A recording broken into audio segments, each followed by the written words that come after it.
SSS second tranche 1,000 pesos pension increase, latest update today.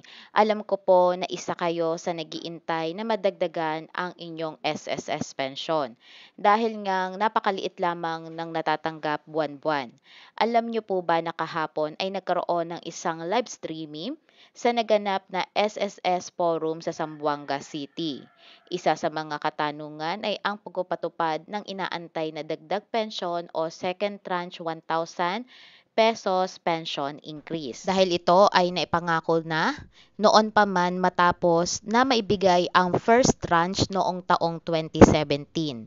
Narito ang naging panayam kay SSS President at CEO Rolando Makasait. Para po sa ating ibang kababayan, pakiintindi na lamang po dahil gumagamit si President ng ibang dialect upang maipaliwanag ng ayos ito. Pero ito ay maiintindihan po natin sapagkat nagtataglish naman po si SSS President sa kanyang gustong ipadating or iparating sa mga SSS pensioners. So ating pong panoorin at tapusin po natin hanggang dulo. Maroon, yes sir, go ahead.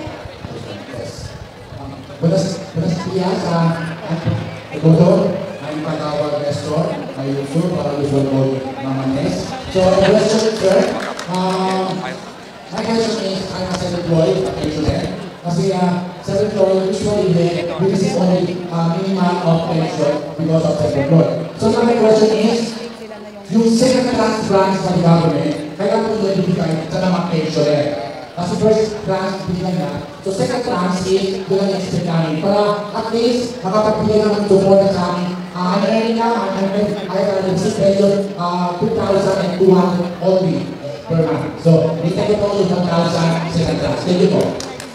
Ese additional, sir, 1,000, sir. Esteem mga executives na the stage, they are very intelligent people. Wow, expert. Pero se explicayo con ustedes, ta estudia ka sa embonamente. Sabi ito por qué? El 1,000, jutay lang. Tama, mali? Tama. Por qué pa ba yung hindi dali, kel? Sabi ustedes, pabor lang man concentrate ko sa iyo abla, ha? Para pronto kita intende. There are 3,500,000 pensioners. 3,500,000 pensioners. Si dale o 1,000 pesos each.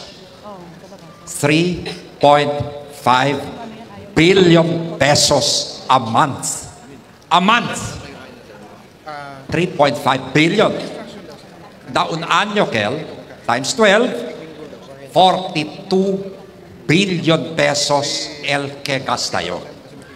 Na 5 anyo, 210 billion pesos el que gasta el institución. Pronto ustedes entienden, di ba? Sabi ustedes, mahal ko kayo. Aaminin ko, mahal ko kayo. Alam nyo, binigyan ko kayo ng bigas. Pera ko yan. Yung pagkain, pera ng SSS yan kasi ano naman, di ba? Pero po, kailangan alagaan ko rin yung SSS. Ha? Baka po, pag pabigla-bigla ako, bigay ng pera, ano mangyayari? Baka magka-problema po tayo. The survival of the institution is also at stake.